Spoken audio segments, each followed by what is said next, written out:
शुरू अल्लाह का नाम लेकर जो बड़ा मेहरबान निहायत रहम वाला है। हामीम। इस किताब रोशन की कसम कि हमने इसको एक मुबारक रात में नाजिल फरमाया, हम तो खबरदार करने वाले हैं। उसी रात में तमाम हिकमत के काम फैसल किए जाते हैं, यानी हमारे यहां से हुक्म होकर बेशक हम ही फरिश्तों को भेजते हैं। ये तुम्हारे परवरदिगार की रहमत है, वही तो सुनने वाला है, जानने वाला है। आसमानों और जमीन और जो कुछ इन दोनों में है सबका मालिक, बशर्ते कि तुम लोग यकीन करने वाले हो। उसके सिवा कोई माबूद नहीं। वही जिंदगी देता है और वही मौत देता है। वही तुम्हारा और तुम्हारे पहले बाप दादों का परवरदिगार है। लेकिन ये लोग शक में पड़े खेल रहे हैं।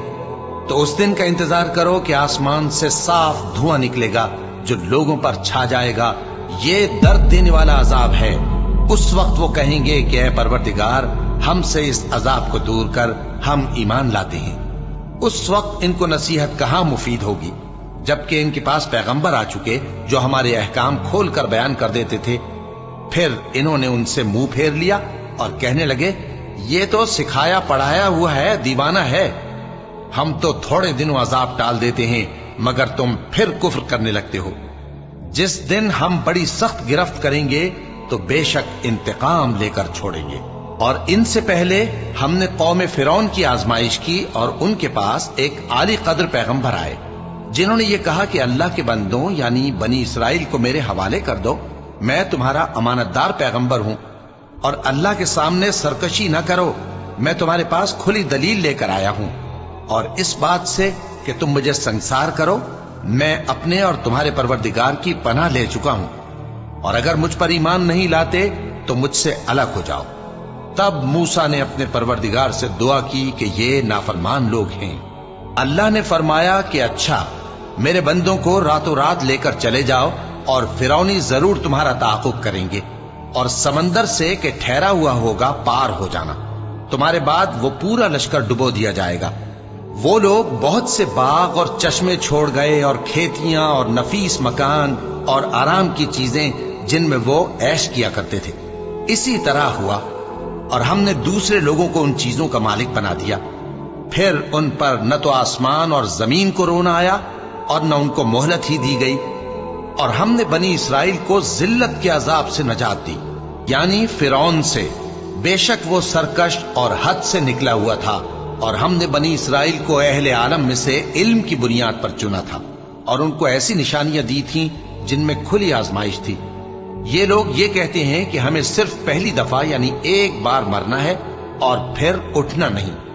बस अगर तुम सच्चे हो तो हमारे बाप दादा को जिंदा कर ला। भला ये अच्छे हैं या तुब्बा की कौम और वो लोग जो उनसे पहले हो चुके हैं। हमने उन सबको हलाक कर दिया, बेशक वो गुनाहगार थे। और हमने आसमानों और जमीन को और जो कुछ उनमें है उसको खेल के लिए नहीं बनाया। उनको हमने तदबीर से पैदा किया है, लेकिन अक्सर लोग नहीं जानते।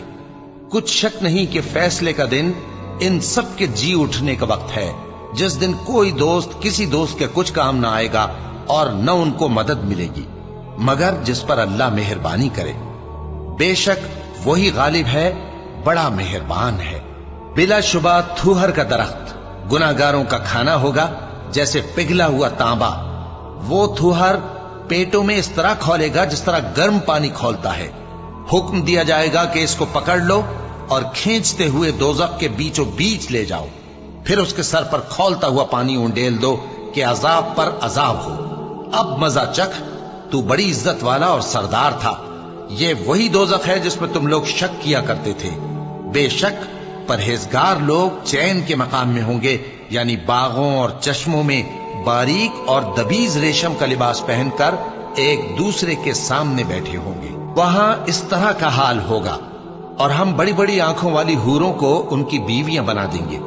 वहां अमन इत्मीनान से हर किस्म के मेवे मंगाएंगे और खाएंगे और पहली दफा के मरने के अलावा मौत का मजा फिर नहीं चखेंगे। और अल्लाह उनको दोज़ख के अजाब से बचा लेगा। ये तुम्हारे परवरदिगार का फजल है, यही तो बड़ी कामयाबी है। हमने इस कुरान को तुम्हारी जबान में आसान कर दिया है ताकि ये लोग नसीहत हासिल करें। बस तुम भी इंतजार करो, ये भी इंतजार कर रहे हैं।